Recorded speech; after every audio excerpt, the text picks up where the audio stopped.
Good morning, everybody. Yesterday was the 33rd anniversary of the 1987 Black Monday. This was one of the worst day percentage drops in US stock market history, almost 22%. That must have been a bloodbath. I can't imagine what investors thought when they saw a 22% drop in a single day. So here's the chart for you.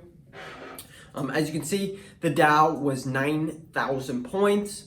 It had a momentarily drop, but as you see on the chart, it regained almost all of its losses within the next week. The year ended up positive, and if you look at the chart, the year ended up ending positive.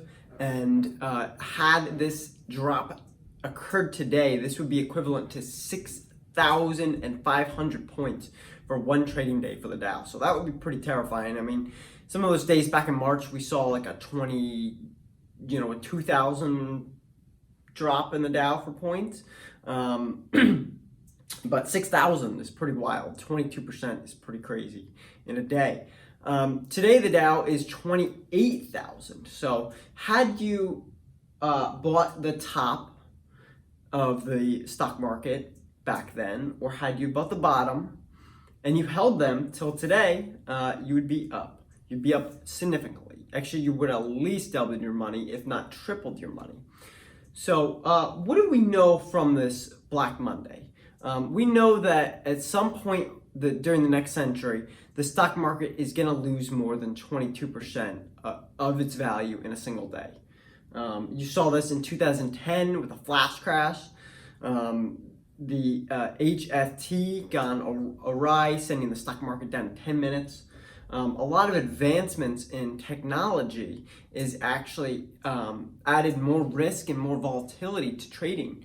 So because there's so many algorithms and there's so many traders that can just sell in the beat. Like, think about your Robinhood. Like, you could just sell instantly. Webull actually sends out messages about every 45 minutes telling people, chill out. There's a lot of volatility today. Just chill. So in March, there was a huge crash, and people lost similar amounts to the Great Depression.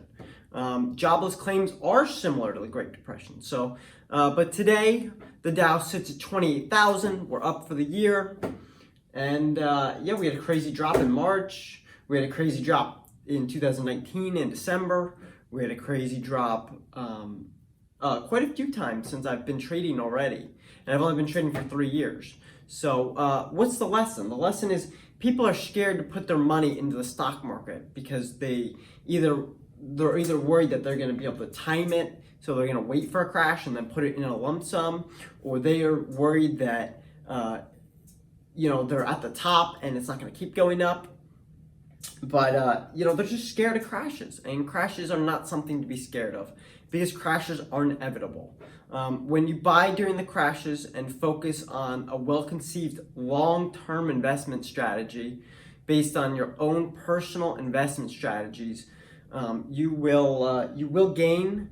When you find the bull case, like have you ever seen a pit bull biting a tire? Like, that's what you need to be like with these stocks. When you find a company that you love, when you find a Tesla, when you find a Disney, when you find a Roku, when you find a Google, an Apple, you need to be like a pit bull with a tire in his mouth. Like, you're not selling.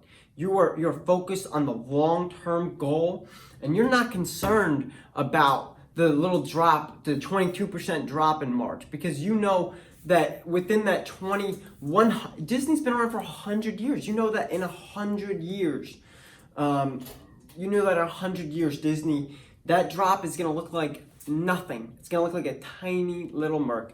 And 2020 is going to look like a great year for the stock market. 2020 is going to look like Disney had a great year. You're going to say, oh, Disney had great returns. So, yeah, I mean, a great lesson to learn. Whether you put your money at the top or the bottom or throughout the whole way, there is no secret timing. There's no way to get that perfect little entry. Just pick good bull cases. Long-term investors, they tune out the noise of these drops and the media and the herd, and they're not mass selling and scared because they're focused on that long-term objective. And you can apply this to a lot of things in life, whether it be a relationship or a job or a good stock or a good home that you found, or even a car.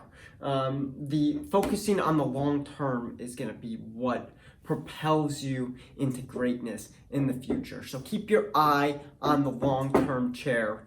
Build up that foundation, that strong foundation, and during the dips, during the volatile times, double down. I'm sure Jeff Bezos wanted to sell out during many crashes. I'm sure Elon Musk, when he was getting hammered by analysis and his stock went from 300 to 180 in 2019, I'm sure he wanted to get out. He wanted to go private. He wanted ARK Invest to take them private. And they're scared. They're just as scared as you are. They're looking at their bank account. They're saying, "Oh man, my stock is dropping. And what am I gonna do? What if we can't make payroll because hopefully they're not in that bad of shape." But I had people tell me that Tesla was about a month away from burning out of cash. Tesla was in an extremely negative situation, and the stock was plummeting. So when you have your eye on that long term, you buy the dips, you look for the future, and that's going to be what propels you.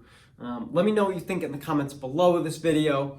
Let me know what you think of Black Monday, and if you think that opportunity is going to happen again. Are you buying stocks now? Are you trying to wait for a crash?